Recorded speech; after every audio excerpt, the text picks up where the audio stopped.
Tomáš Jurdák is head of real estate at international investors Middlecap. He joined the company in 2018 after a very successful period as CEO of developers HB Reavis. Now, Middlecap is currently developing its first London building in Southwark. The 70,000 square foot office scheme on Rushworth Street boasts state-of-the-art smart building solutions and new levels of health and well-being. So, Tomáš, can you tell me a bit more about the sort of innovative approaches to office design that you've adopted for that scheme? Yes. So the building is the traditional real estate was always based on the brick and mortar, and what we are trying to do in our project is the move from standard investment product, which is defined by the BCO standards. So you are complying with the category A standard, and that's the prime building which you are selling. But I think in last 8 or 5 years, there is big shift towards user-defined products. So the investment standards became so obvious and so normal that this is not the competing part for the developers anymore. And now the developers move towards the user comfort and user experience within the buildings, and that's where the developers compete today. And yes, we are completely committed to the top quality experience from our buildings, and I think that's where we are trying to move the standard as far as possible. And there are few areas where you can achieve the quality through, and one of them is the sustainability, then it's technology, and I think the third big topic is well-being of the users. And within all these areas, you have standards and certifications which are defining the quality in these areas, but there are some elements which are so natural and obvious that are not even part of the certification of this. I'm always very proud that our Southwark project has openable windows, has natural light in the staircases, natural light in the bathrooms, and this seems so obvious, but it's not typical for London market. It's something which is not normal.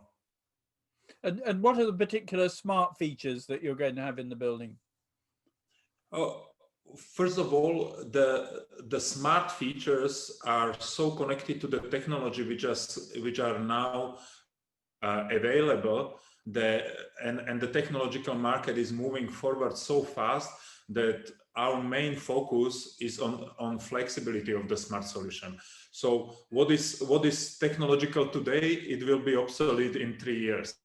And what we have achieved in our building, that we build a backbone system for the technology. So whatever improvements are there in the technology, there can be attached to the system or the system can be extended.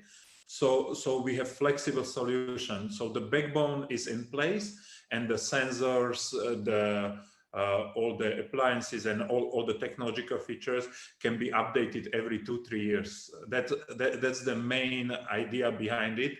Today, our building has cameras, has entry system, has sensors for air quality, CO2, has all the sensoring, which is now top of the market. But what I'm especially proud of, that this is a system which you can replace anything and add anything in the next 2-3 years. So it's completely flexible system. So with completion at the beginning of next year, then, and hopefully we'll be coming out of COVID-19 by then, are you adapting the design to sort of take into account some of the impacts of the pandemic? We didn't need to. Like at the beginning of this year, in January, February, the brief for the technology of the building was already finalized. It was already designed and it was implemented through the contract with general contractor. But as I said, the system is so flexible. The current equipment of the building is able to tackle all the problems which are connected to the COVID. So today's technology has touchless check-in system to the building. So if you are external user, you can check in at home. You are just coming with the barcode. You are entering the building, and it directs you to the right floor. For the standard users of the building, the occupiers, they have also touchless system. They are entering. We have density control within the building. So if some areas are more densely used, the office app, which you have as a part of your service charge, you have system in your mobile phone which is highlighting that now this area is too densely used, please use some other areas of the building.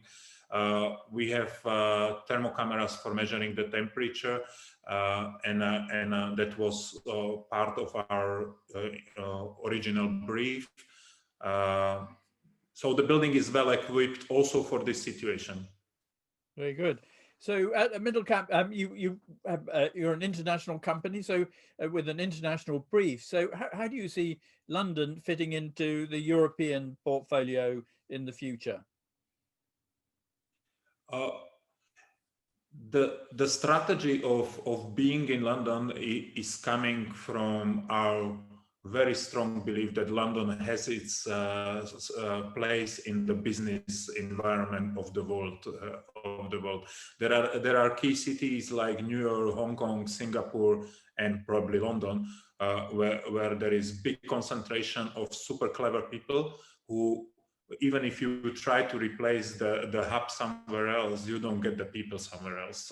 So you need to you will be still in the place. There were discussions before the Brexit, what will happen with the people, but you cannot move 700,000 people who are in the financial sector.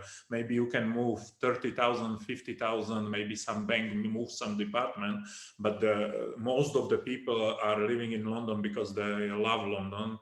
They have kids in the best schools in Europe. They have their life, they have their culture, they do sports. So we don't think it's possible to move a hub like London somewhere else.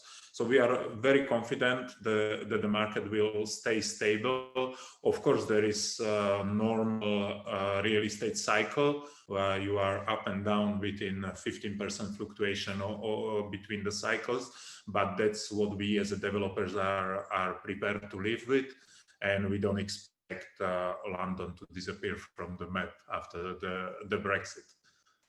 And what about office buildings themselves? Because obviously we're seeing quite a lot more home working as a result of COVID-19. Some of that will continue on afterwards. What do you see the future of the office building in central city areas?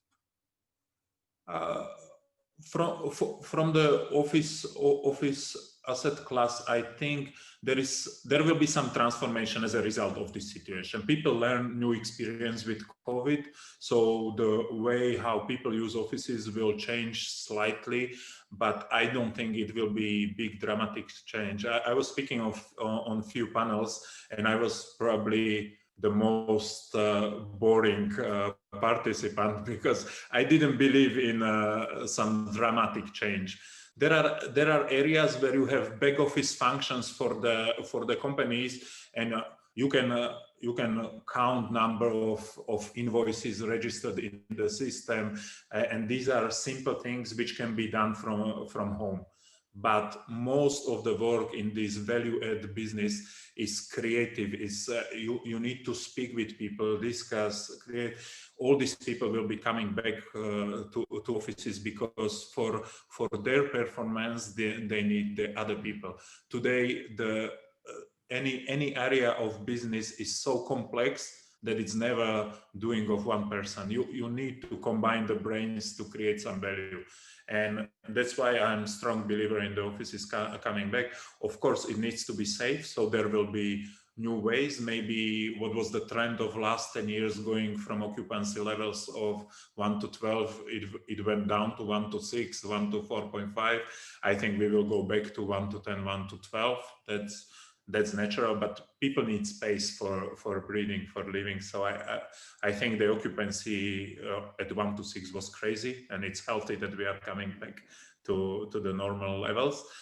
And people will have to, even my colleagues here in the office, we have few IT specialists who are saying, oh, and when I'm at home, I'm so efficient. It's perception, it's not the reality. When you are in the team of people, you are moving things forward. And I'm a strong believer in offices. People will come back one day, I hope. Very good. Well, thank you very much it's good to hear some positive responses to those questions. So, Tomáš, thank you very much indeed. Thank you.